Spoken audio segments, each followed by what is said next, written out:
दर्शक बंधु आज आपण मानक पई बहुत सुंदर कहानीटी नहीं आसी। भगवान पापी लोकों को अधिक धन कौन पाई देई थांती। चलतु प्रथमे कहानीटी को सुनिबा। माता लक्ष्मींकर दुईटी प्रश्न थिला। खराब लोक सहित खराब केमिति होइथाय आउ सुखर रास्ता कौन। दर्शक बंधु ए वीडियो माध्यम रे आपण मानकु दुईटी कहानी सुनाइबी।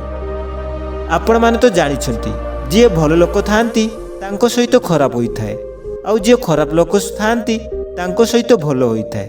सेतबे आमे भगवान को दोष देबाकू लागि थाउ। आमे कहि थाउ भगवान बहुत निष्ठुर आउ अन्याय करंती आम उपरे। खराब लोकंको सहित भल करि दिए आउ भल लोकंको सहित खराब करि दियंती। थरे माता लक्ष्मी भगवान नारायण को प्रश्न पचारिले, हे परमेश्वर मो मनरे दुईटी प्रश्न चलीछि। खराब लोक सहित खराब केमिति होइथाय आउ भल लोकंको सहित भल केमिति होइथाय। सुखर रहिबा पई केउ रास्तारे जिबा दरकार।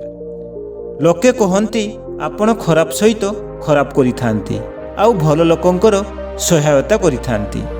ताहाले ये उलटा केमिति होई जाए। तापरे भगवान हसी देई कहिले, देवी मोर माया को बुझिबा बहुत कष्टकर।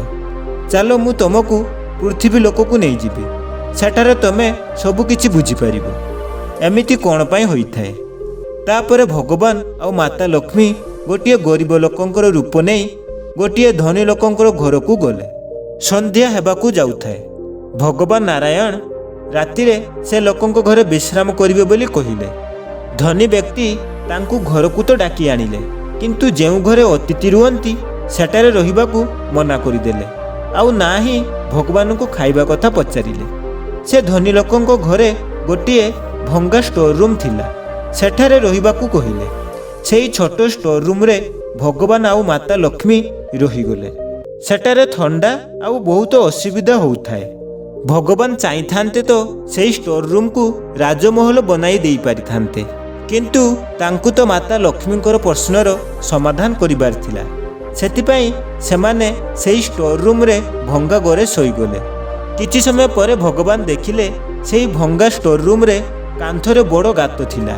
भगवान तांको मायारे से कांथर कणा को बुझाई देले। माता लक्ष्मी को ए काम खराब लागिला। माता लक्ष्मी कहिबा पई लागिले, भगवान ए आपण कोन करिले।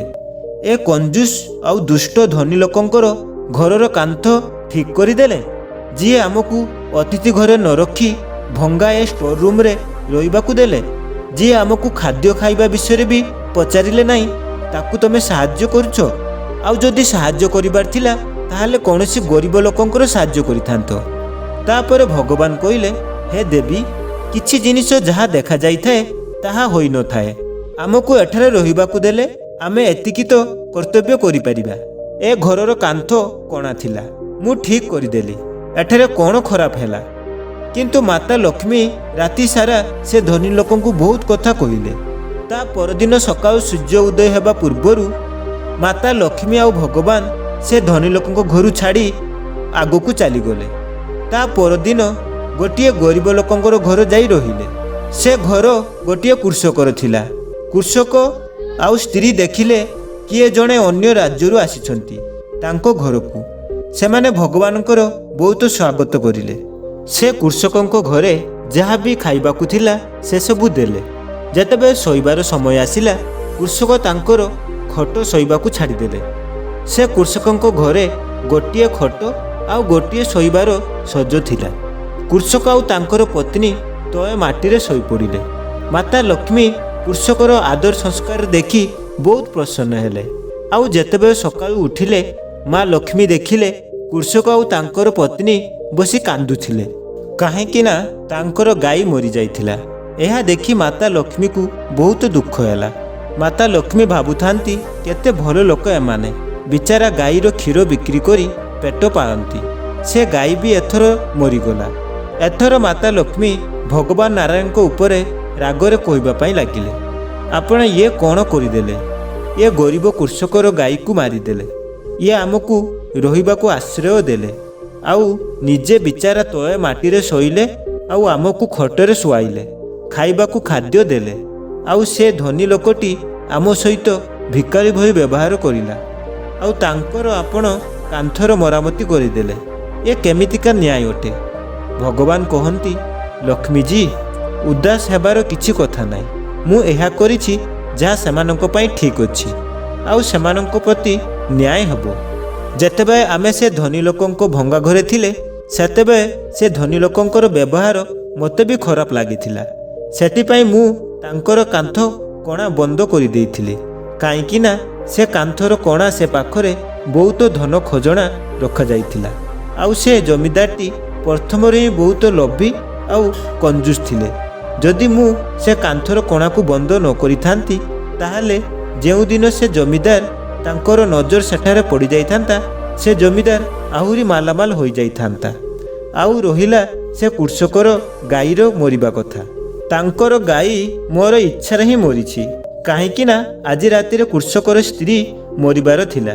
ଯମଦୂତ କୃଷକର ସ୍ତ୍ରୀକୁ ନେବାକୁ ଆସିଥିଲେ। ମୁଁ କୃଷକ ଆଉ ତାଙ୍କର ସ୍ତ୍ରୀର ବ୍ୟବହାର ଦେଖି ଯମଦୂତକୁ କହିଲି କୃଷକର ପତ୍ନୀ ବଦଳରେ ଗାଈକୁ ନେଇଯିବାକୁ। କାହିଁକି ନା ମୋତେ ସେ ଗାଈର ବି ଉଦ୍ଧାର କରିବାର ଥିଲା। ଆମେ ସେ ଗାଈର କ୍ଷୀର ପିଇଥିଲୁ, ସେଥିପାଇଁ ଗାଈର ଉଦ୍ଧାର ହୋଇଗଲା। ସେ ଗାଈଟି ପଶୁ ଜାତିକୁ ତ୍ୟାଗ କରି ବୈକୁଣ୍ଠରେ ଦେବତା ସହିତ ରହିବ। ସେ ଯେଉଁ ଭଙ୍ଗା ଷ୍ଟୋର ପଛରେ ଧନରତ୍ନ ଭଣ୍ଡାର ଅଛି, ତାହା ସେ କୃଷକକୁ ମିଳିଯିବ ଯେତେବେଳେ ସେ କୃଷକ ଜମିଦାର ଘରକୁ ମଜଦୁର ଖାଟିବା ପାଇଁ ଯିବ। ଭଗବାନଙ୍କର କଥା ଲକ୍ଷ୍ମୀ ମାତା ଭଲ ଭାବରେ ବୁଝିପାରିଲେ କି ପରମେଶ୍ୱର ସମସ୍ତଙ୍କ ସହିତ ନ୍ୟାୟ କରନ୍ତି। କିଛି କାମ ଯେମିତି ଦେଖାଯାଏ ସେମିତି ହୁଏ ନାହିଁ। ଦେଖିବା ପାଇଁ ଖରାପ ହେଲେ ବି କିନ୍ତୁ ତାର ପରିଣାମ ଭଲ ହୋଇଥାଏ। ଭଗବାନ ଲକ୍ଷ୍ମୀ ମାତାକୁ ବୁଝାଇ କହିଲେ, ହେ ଦେବୀ, ପୃଥିବୀ ଲୋକରେ ଗୋଟିଏ ଜଙ୍ଗଲରେ ବିନା ଗୋଡ଼ରେ ବିଲୁଆ ରହୁଥିଲା। ଗୋଡ଼ ନଥିବା ଯୋଗୁଁ ସେ ବିଲୁଆଟି କେଉଁଠାରେ ଯାଇ ନିଜର ଖାଦ୍ୟ ବ୍ୟବସ୍ଥା କରିପାରୁନଥିଲା। ସେ ବିଲୁଆଟି ପୁରା ଦିନ ଗୋଟିଏ ବୁଦା ମୂଳରେ ବସି ରହୁଥିଲା। ଏଥର ପ୍ରଶ୍ନ ଏହା ଥିଲା କି ଯେତେବେଳେ ସେ ବିଲୁଆ ନିଜର ଖାଦ୍ୟ ନିଜେ ଆଣିପାରୁନଥିଲା, ତାହେଲେ ସେ ବିନା ଭୋଜନରେ ସେ ଜୀବିତ କେମିତି ରହୁଥିଲା? ସେ ବିଲୁଆ ପାଇଁ ବି ମୁଁ ଖାଦ୍ୟର ବ୍ୟବସ୍ଥା କରିଥିଲି। ଗୋଟିଏ ସିଂହ ସବୁଦିନ ଶିକାର କରୁଥାଏ, ଆଉ ତାର ଖାଇବାର ଖାଦ୍ୟ ଯାହା ବଞ୍ଚି ଯାଉଥିଲା ତାକୁ ସେ ବୁଦା ପାଖରେ ଛାଡ଼ି ଯାଉଥିଲା। ତାକୁ ଖାଇ ସେ ବିଲୁଆଟି ନିଜର ଜୀବନ ବଞ୍ଚୁଥିଲା। ଗୋଟିଏ ଦିନ ଜଣେ କାଠୁରିଆ ଜଙ୍ଗଲକୁ କାଠ କାଟିବା ପାଇଁ ଆସିଲେ। ଯେତେବେଳେ ସେ ଦେଖିଲେ କି ଗୋଟିଏ ବିଲୁଆର ଗୋଡ଼ ନାହିଁ, ସେ କାଠୁରିଆଟି ଭାବିଲା କି ସେ ବିଲୁଆ ନିଜର ଶିକାର କରିବାର ଅସମର୍ଥ ଅଟେ। ତାହେଲେ ଏହାକୁ ଖାଦ୍ୟ କେଉଁଠାରେ ମିଳିଥାଏ, ଆଉ ସେ କେମିତି ଜୀବିତ ଅଛି? ସେ କାଠୁରିଆଟି ଗୋଟିଏ ଗଛ ଉପରେ ଚଢ଼ି ଏହି ରହସ୍ୟକୁ ଦେଖୁଥାଏ। କିଛି ସମୟ ପରେ ଗୋଟିଏ ସିଂହ ଆସିଲା ଶିକାର କରି। ସେ ବୁଦା ପାଖରେ ଖାଇବା ପାଇଁ ଲାଗିଲା। ଯେତେବେଳେ ତାର ପେଟ ପୁରିଗଲା, ସିଂହଟି ସେଠାରେ ତାର ଖାଦ୍ୟ ଛାଡ଼ି ଚାଲିଗଲା। ସିଂହଟି ଯିବା ପରେ ସେ ବିଲୁଆଟି ବଞ୍ଚି ଯାଇଥିବା ମାଂସକୁ ବିଲୁଆ ଖାଇଦେଲା। ସେ କାଠୁରିଆ କହିବା ପାଇଁ ଲାଗିଲା, ଧନ୍ୟ ତୁମେ ପ୍ରଭୁ, ଯେତେବେଳେ ଆପଣ ବିଲୁଆର ଏତେ ଧ୍ୟାନ ରଖୁଛ, ମୋର ବି କାହିଁକି ରଖୁନ? ମୁଁ ବି ଏଥର କାଠ କାଟିବା ପାଇଁ କାହିଁକି ଆସିବି? ଏଥର ମୋର ଖାଦ୍ୟର ବ୍ୟବସ୍ଥା ମୋର ଘରେ ପାଖରେ କରିଦେବେ।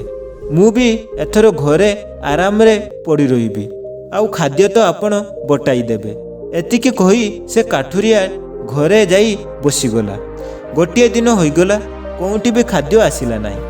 ଦ୍ୱିତୀୟ ଦିନ ହୋଇଗଲା, ତାପରେ ବି ଖାଦ୍ୟ ଆସିଲା ନାହିଁ। କେତେ ଦିନ ବିତିଗଲା, ଖାଦ୍ୟ କିନ୍ତୁ ଆସିଲା ନାହିଁ। ସେ କାଠୁରିଆ ପୁରା ଦୁର୍ବଳ ହୋଇଯାଇଥିଲା। ତାର ପ୍ରାଣ ଯିବାକୁ ଲାଗିଲା, କିନ୍ତୁ ଖାଦ୍ୟ କେଉଁଠି ଆସିଲା ନାହିଁ। ଗୋଟିଏ ଦିନ ଆକାଶବାଣୀ ହେଲା କି, ହେ ମୂର୍ଖ ମଣିଷ, ମୁଁ ତୁମକୁ ହାତ ଗୋଡ଼ ବୁଦ୍ଧି ବିବେକ ସବୁ କିଛି ଦେଇଛି। କାହିଁକି ତମେ ଭୋକରେ ମରୁଛ? ନିଜର ଖାଦ୍ୟକୁ ନିଜେ ଯୋଗାଡ଼ କାହିଁକି କରୁନ? କାଠୁରିଆ କହିବା ପାଇଁ ଲାଗିଲେ, ଯେତେବେଳେ ବିଲୁଆର ଘରେ ବସି ଖାଦ୍ୟ ମିଳିଯାଏ, ମୋ ପାଖକୁ କାହିଁକି ଆସିବନି? ତାପରେ ପୁଣି ଆକାଶବାଣୀ ହେଲା, ହେ ମୂର୍ଖ ମଣିଷ, ତମେ ସେ ବିଲୁଆକୁ ଦେଖିଛ, କିନ୍ତୁ ସେ ସିଂହକୁ ଦେଖିନ। ଭଗବାନ ତମକୁ ବିଲୁଆ ନୁହଁ, ସିଂହ ବନେଇବାକୁ ଚାହୁଁଛି। ଦର୍ଶକ ବନ୍ଧୁ, ଏ ବିବେକହୀନ ମଣିଷ ପାଖରେ ସେ କାଠୁରିଆ ଭଳି ନେଗେଟିଭ ଚିନ୍ତାଧାରା ରହିବା ଦ୍ୱାରା ଦୁଃଖରେ ରହିଥାଏ। ବିନା କର୍ମ କରୁଥିବା ଲୋକଙ୍କ ପାଖକୁ ଗରିବ ଆସିଥାଏ। ଦର୍ଶକ ବନ୍ଧୁ, ଆପଣ କର୍ମ କରିଚାଲନ୍ତୁ, ଫଳ ନିଶ୍ଚିତ ଭାବରେ ମିଳିବ। ତେଣୁ ମୁଁ ଆଶା କରିବି ଏ କାହାଣୀଟି ଆପଣଙ୍କୁ ବହୁତ ଭଲ ଲାଗିଥିବ। ଯଦି କାହାଣୀଟି ଭଲ ଲାଗିଥିବ, ତାହେଲେ କାହାଣୀଟିକୁ ବହୁତ ମାତ୍ରାରେ ସେୟାର କରନ୍ତୁ। आउ प्रथम थर पर मो चैनल विजिट करथिले चैनल टी को सब्सक्राइब करनियंतु। एमिति सुंदर सुंदर कहानी ए चैनल सुनिया पाई पाइबे।